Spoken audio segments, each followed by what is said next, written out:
사실 오늘 이제 이 말씀은 계속 36절까지 연결되는데 제가 설교 준비하다 보니까 1시간 해야 될 것 같아요. 그래서 반으로 쪼갰습니다. 새벽 예배에서 오늘 이런 2절만 오늘은 좀 공부를 해보겠어요.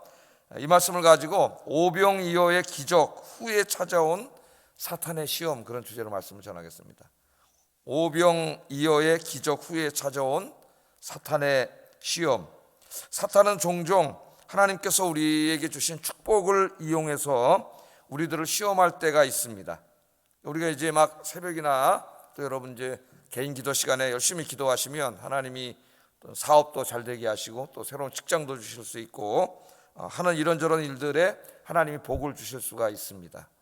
그런데 사탄은 이 하나님 주신 복을 통해서 우리에게 찾아와 가지고 우리를 오히려 그것을 통해서 하나님으로부터 멀어지게 만드는 일을 할 때가 종종 있어요. 어떤 분이 이제 막 직장을 위해서 열심히 기도했더니 하나님이 좋은 직장을 주셨습니다.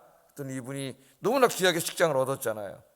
이제 그 직장을 통해서 이제 자기 일용할 양식도 구해야 되겠지만은 하나님의 영광을 위해서 살아야 되는데 그 직장을 너무나 귀하게 얻다 보니까 직장이 하나님보다 더 소중해지는 거죠.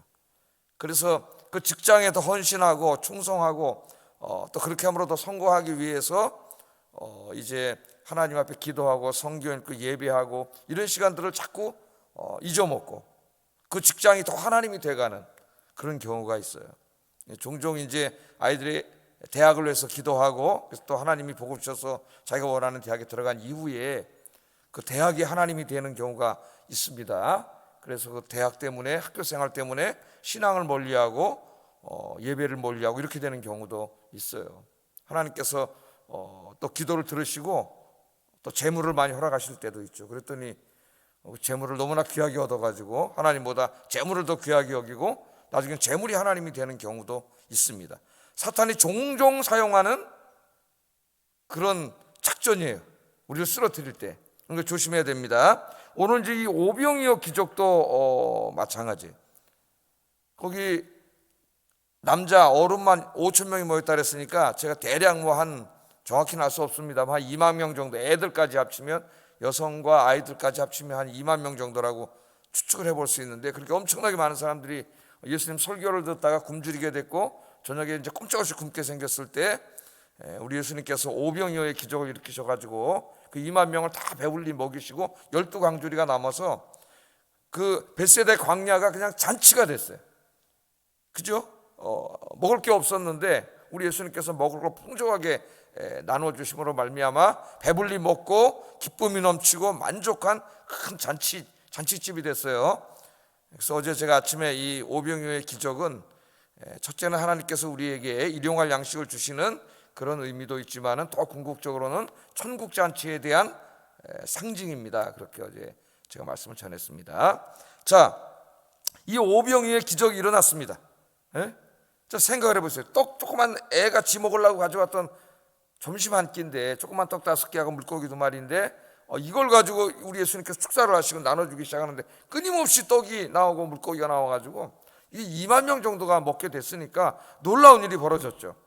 자, 모두가 기쁨이 가득하고 제자들도 기쁘고 예수님도 기쁘고 모인 사람들도 기쁘고 마치 천국이 이루어진 것처럼 그런 순간적인 천국이 이루어진 거죠. 거기에는 기쁨과 평화와 만족이 가득한 그런 것이 됐습니다. 그런데 여기에 사탄이 싹 찾아와 가지고 예수님과 제자들을 쓰러뜨리려고 하는 거예요. 어떻게 쓰러뜨리려고 했을까? 오늘 이제 우리가 그것을 공부하는 것이 새벽의 목적입니다. 하여튼 사탄은 할 수만 있으면 택하신 백성들까지도 쓰러뜨리려고 우는 사자처럼 삼킬 자를 매일 찾아다닌다. 이게 성경의 가르침이에요. 우리 눈으로는 보이지 않지만 우리가 영적으로 예민하게 눈을 뜨고 바라보면은 사탄이 배고파 우는 사자처럼 택하신 백성들도 잡아먹으려고 찾아다니고 있다. 성경은 그렇게 말씀을 하고 있습니다. 그러나 우리가 사탄은 주의를 해야 되지만 그러나 사탄을 두려워할 필요는 없습니다. 어떤 사람은 너무 사탄의 두려움에 잡혀 사는 사람이 있어요. 그럴 필요 없죠. 여러분 안에 누가 계세요? 하나님이 계시죠. 하나님이 성령님이 계시죠. 그러니까 사탄이 존재한다는 걸 잊어먹으면 안 돼요. 사탄은 항상 하나님이 주신 축복을 통해서도 우리를 쓰러뜨리려고 시험하기 때문에 주의해야 되지만 그러나 두려워할 필요는 없습니다. 우리 예수님께서는 이미 사탄을 이기는 방법을 가르쳐 주셨어요. 예수님이 십자가에서 죽으시고 부활하심으로 사탄의 머리통을 우리 예수님께서 쳐서 완전히 심판하지는 않았지만, 완전한 심판은 이제 우리 주님 재림하실 때 하시지만 그 힘을 완전히 많이 약화시켜 놓으셨고, 그 다음에 우리 믿는 그리스도인들에게는 사탄을 제어할 수 있는 힘도 주시고 방법도 주셨어요. 우리 주님께서 사탄을 이기는 방법, 사탄의 시험을 이기고 승리하는 방법이 뭐예요? 기도입니다. 기도. 조금 이따 우리 설교 끝나고 또 주기도문 할 거죠? 주기도문을 가르쳐 주셨습니다. 그 주기도문의 마지막 부분에 가면 어떤 기도가 있어요? 오늘도 우리를 시험에 들게 하지 마시옵고 다만 악에서 구하시옵소서. 우리를 사탄의 시험에 들게 하지 마시고 우리를 구해달라고 하는 기도를 우리가 하는 거죠. 주기도문은 항상 제가 말합니다. 아침 기도라 그랬습니다. 그래서 아침에 한다고, 축도 안 하고 우리가 새벽 기도 끝나고 주기도문을 암송하는 거예요. 그 아침에 기도할 때에 세상에 나가면, 이 세상에 문 열고 나가는 순간 여러분 누가 역사해요? 사탄이 역사하고 우리를 쓰러뜨리려고 온갖 수단과 방법을 다 동원해서 우리를 공격하겠지만은, 여러분이 이 아침에 오셔서 기도하고 나가면 백전백승 승리하는 줄로 믿습니다. 그래서 우리가 기도하는 거예요. 아침에도 또 좀 이따 또 기도할 거예요. 오늘도 시험에 들게 하지 마시옵고, 마시옵고 맞나요? 마시고 다만 악에서 구하시옵소서. 구하시옵소서. 우리가 그렇게 기도하는 거예요. 오늘도 나가면 사탄이 뭘로 시험할지 모르지만 쓰러지지 않게 하시고, 오늘도 사탄의 시험에 유혹에 빠지지 않게 하시고 승리하게 하여 주시옵소서. 예수님의 이름으로 기도합니다. 아멘. 그러고 나가면은 오늘도 승리하는 줄로 믿습니다. 자, 그럼 오늘 말씀으로 한번 들어가 보겠어요. 얼마나 교묘하게 이 마귀가 역사하는지. 하여튼 저는 이제 이 새벽 기도 끝나고 이제 은혜 받고 이렇게 집에 가려고 이렇게 차를 몰고 쭉 나가다 보면은 꼭 이렇게 가다 보면 운전을 희한하게 하는 사람이 있어요. 예? 막 갑자기 확 들어온다거나 이상한 사람 있잖아요. 그럼 어때요, 운전하다가? 하여튼 그 사람의 인격은 운전할 때 옆에 타보면 압니다. 자기도 모르게 확 나와요. 오래전에 아주 제가 제일 처음에 교육자 생활할 때 아주 진짜 그 성품이 온유하신 목사님, 부목사님이 계셨어요. 근데 이제 교회 본거 타고 어디 같이 가다가 이 차 타고 가다가 그분에게 나와요. 으이씨 확 들어오면은 제가 옆에 있으니까 욕은 못 나오는데, 그래서 저도 이제 막 그렇게 시험에 들 때가 있어요. 아침에 기껏 은혜 받고 마음이 평안해서 이제 찬송 부르면서 가고 있는데 갑자기 확 끄들면 아유 이러도 확 나올라잖아요. 그럼 아침에 은혜 받은 건 다 까먹는단 말이죠. 마귀가 참 교묘하게 역사를 합니다. 자, 오늘 이제 오병 이후에는 이 마귀가 예수님과 제자들을 쓰러뜨리려고 어떻게 역사를 하는지 한번 좀 보겠습니다. 자, 오늘 본문을 보세요. 22절 말씀을 읽어보겠습니다. 22절 시작.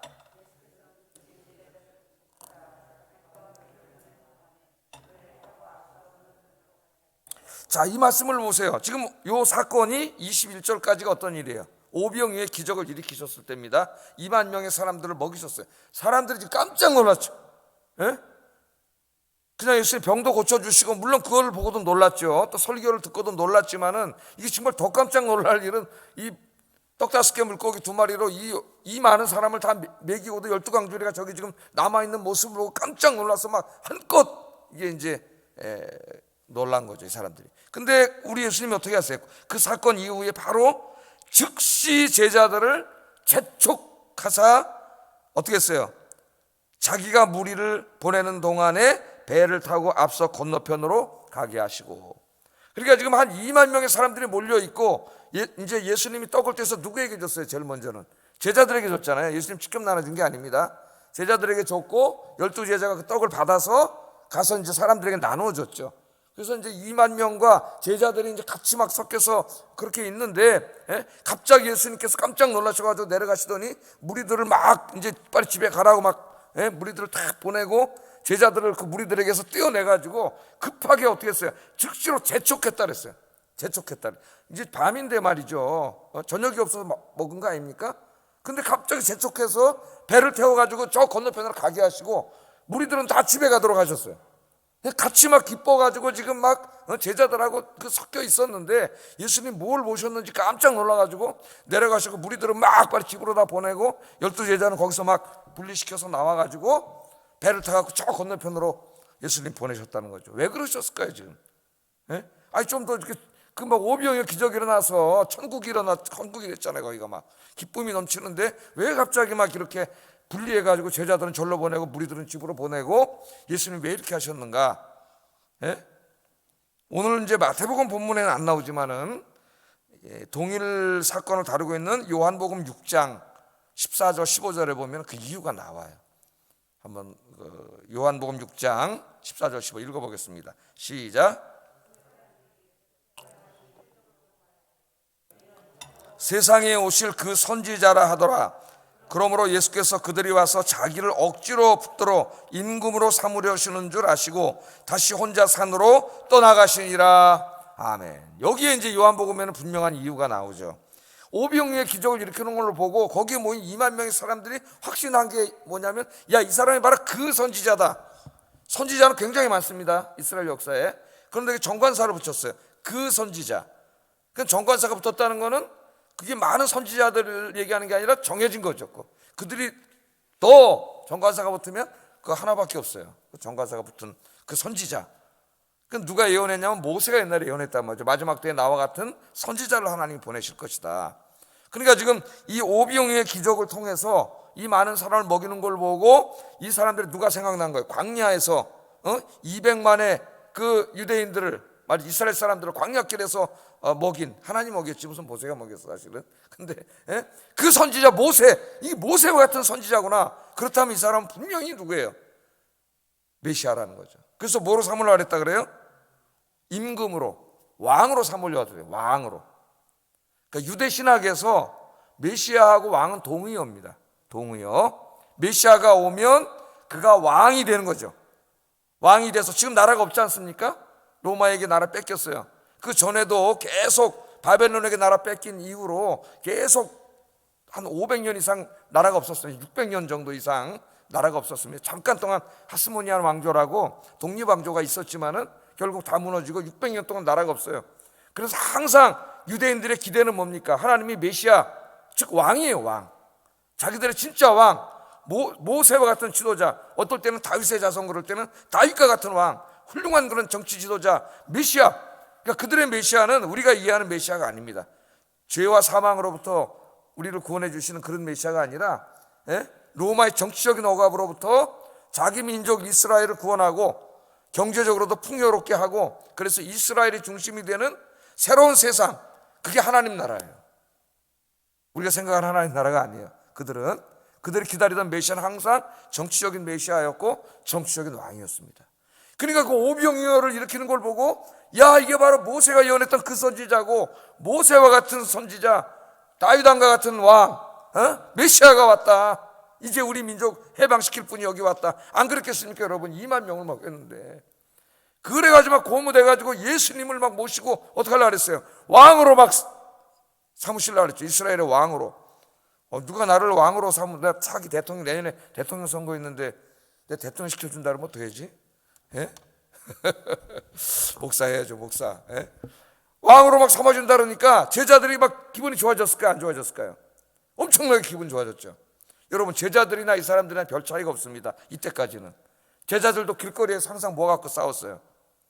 예수님이 메시아시고 예수님이 행하는 기적을 많이 봤습니다. 제자들은. 이분이 언젠가는 왕이 돼서 로마로부터 우리 이스라엘 민족을 새롭게 구원해 주실 것이다. 로마를 멸망시킬 것이다. 그러면은 예수님이 왕이 되시고 이스라엘이 이제 세계를 지배하는 나라가 되고 하나님 나라가 이루어질 텐데 그 나라가 오면 우리 12명은 다 장관 한 자리는 하는 거죠. 예수님과 목숨을 같이 하고 다녔으니까.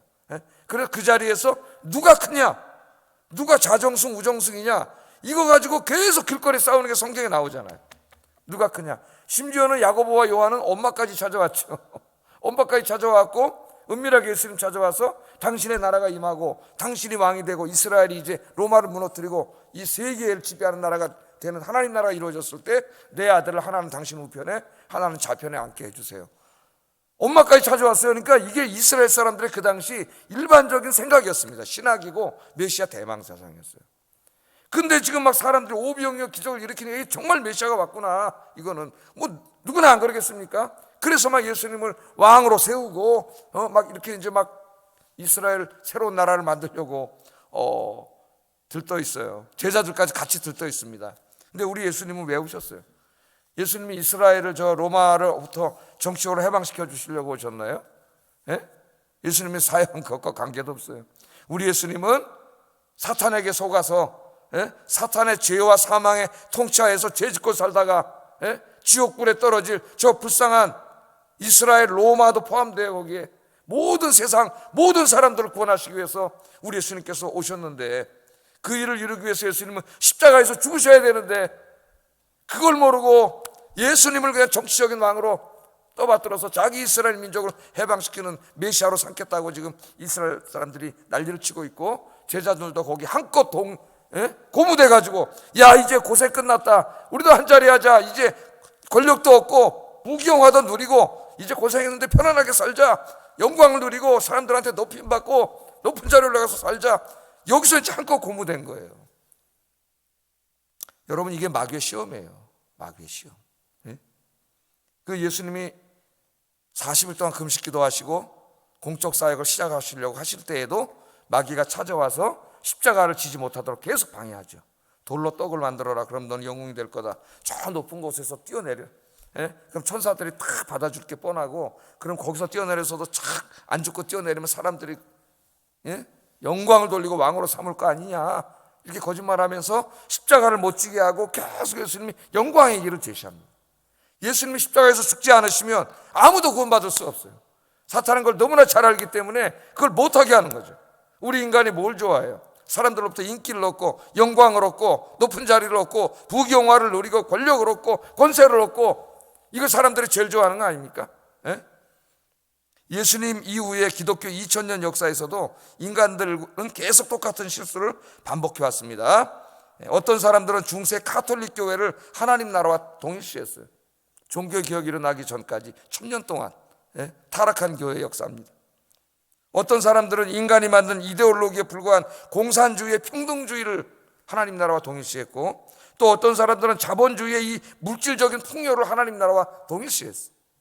오늘 기독교 안에서도 많은 사람들이 예수 믿는 이유가 예수 믿고 잘 되고 성공하고 돈 많이 벌고 건강하고 마음이 편안하고 이런 인간적인 것들, 또 인간적으로 영광을 누리고, 다 이게 뭐예요? 부귀영화를 누리고 이거 아닙니까? 평안하게 살고 이런 것들을 다 추구해 왔습니다.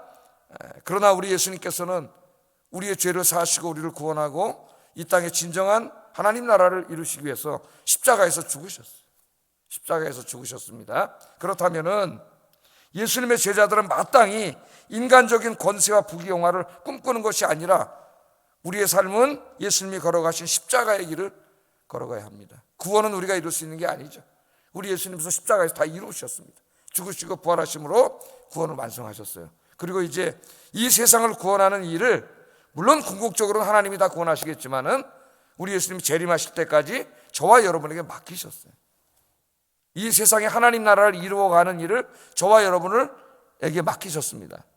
우리 씨 뿌리는 비유에서 배웠죠. 겨자씨 비유, 누룩 비유에서 우리가 어떻게 하나님 나라를 이 땅에 이루어가요?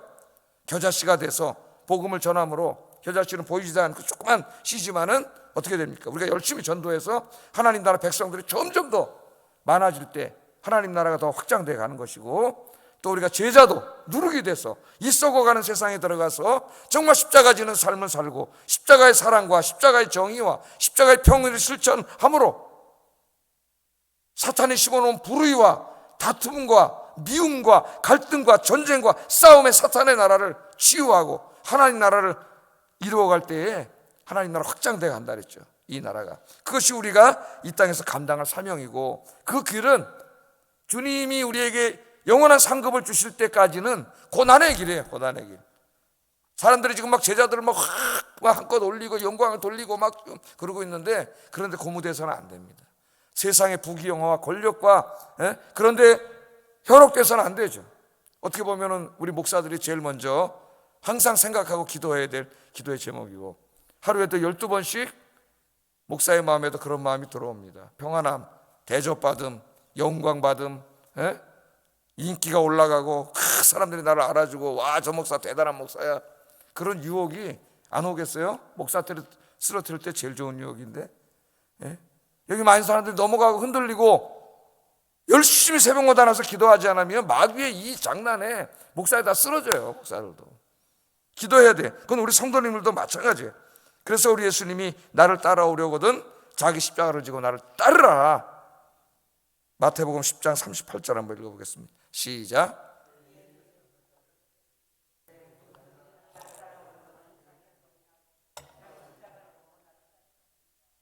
아멘. 자기 십자가를 지고 나를 따르지 않는 자는 내게 합당하지 않다.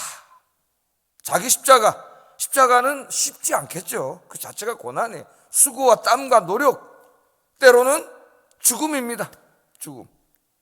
또 마태복음 16장 24절도 한번 읽어보겠습니다. 시작. 이에 예수께서 제자들에게 이르시되 누구든지 나를 따라오려거든 자기를 부인하고 자기 십자가를 지고 나를 따를 것이니라.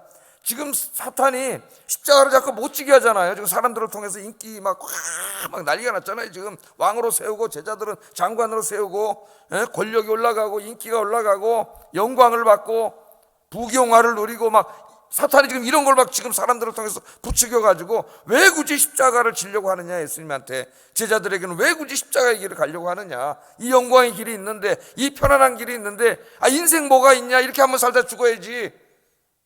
계속 우리에게 유혹하잖아요. 우리 주님은 말합니다. 자기 십자가를 지지 않는 자는 내게 합당치 아니하고 나를 따라오려거든 자기 십자가를 지고 나를 따르라. 그렇게 이야기하고 있습니다. 예수님을 믿고 예수님의 제자로 사는 것은 어떻게 보면 고난의 길이고 십자가의 길입니다. 이 땅에서는 영광이 없습니다. 영광은 우리의 수고를 다 마친 이후에 주님께서 주시는 거예요.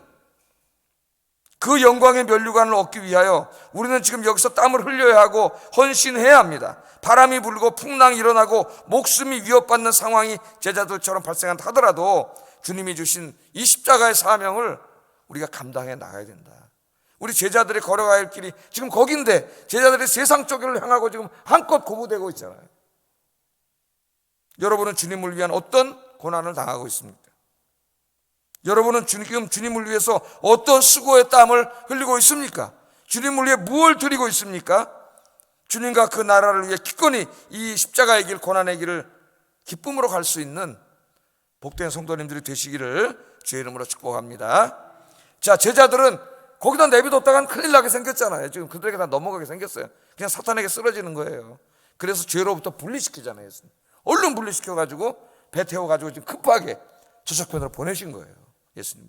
이 지금 짧은 한 문장이지만은 얼마나 예수님이 다급한가 모습이 드러나죠.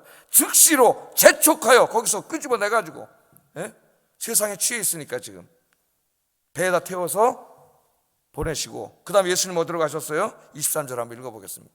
시작.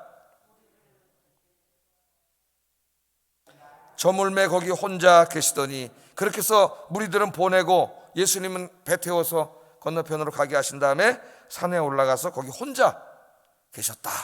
혼자 뭐 하셨을까요, 여러분? 예수님 왜 산에 올라가셨을까요? 사탄이 시험하잖아요. 십자가를 지지 말라고. 십자가, 여러분, 십자가에 매달려서 야 두 손과 두 발에 못을 박히고 어떤 사람 3일 동안 매달려서 온갖 수치와 모욕과 고통을 당하고 죽는 거예요. 이 고통보다도 더 힘든 게 모욕과 수치입니다. 왜? 옷을 다 벗겨요. 그래서 거기서 그걸 매달아 놓잖아요. 공개적인 장소에다가.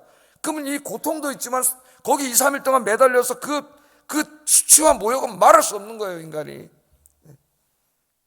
그러니까 그걸 피하고 싶은 마음이 없겠어요? 인간의 몸을 입고 오셨을 때 예수님도 겟세마네 동산에서 할 수 있다면 이 잔을 내게서 피하게 해달라고 기도했죠. 이게 너무 고통스럽고 모욕적이기 때문에. 그러나 내 뜻대로 마옵시고 아버지 뜻대로 하옵소서. 아멘. 이게 우리의 기도가 돼야 돼. 항상 내 욕망과 욕심만 채우려고 하지 말고, 내 편안함만 채우지 말라 하려고 하지 말고 아버지의 뜻을 구해야지. 내 마음은 그렇죠, 인간적으로. 그러나 내 뜻대로 마시고 아버지 뜻대로 하옵소서.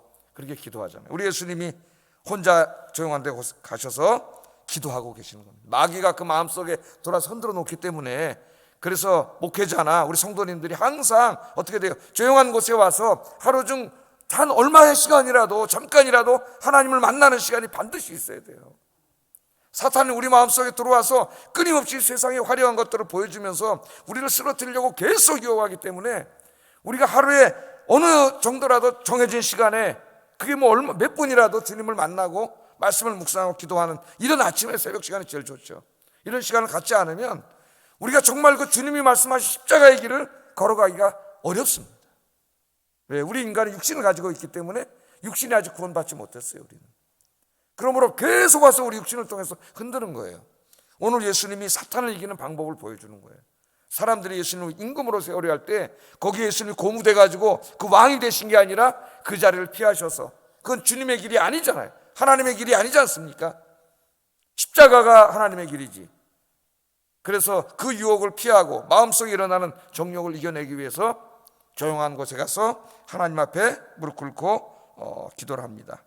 그래서 사역자들과 모든 그리스도인들에게는 모든 일과 사람을 떠나서 하나님과 단독으로 마주서는 이 시간이 굉장히 중요하다.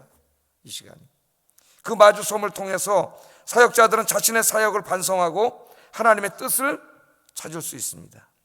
예수님께서는 기도를 통해서 하나님과 깊은 교제를 나누셨고 기쁨으로 그 십자가의 길, 사명의 길을 계속 걸어갈 수가 있었습니다. 기도 시간은 누구 만나는 시간이에요? 그냥 우리 교회 와서 그냥 속이 답답하니까 쭉 걸어가는 시간은 아니잖아요. 살아계신 하나님, 인격적인 하나님, 늘 여러분과 함께 계신 하나님을 만나는 시간이 기도 시간이에요. 그분과 대화를 하고 내 이야기를 하고 상의를 하고 그런 시간이 바로 이 기도 시간인 줄로 믿습니다. 기도하는 시간은 하나님의 뜻을 추구하는 시간이기도 해요.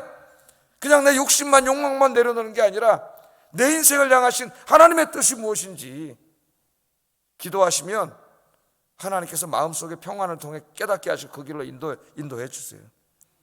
기도할 때 우리는 편안함을 추구하려는 죄악된 마음을 떨쳐버리고 십자가의 자리, 사명의 자리로 비로소 나갈 수 있습니다.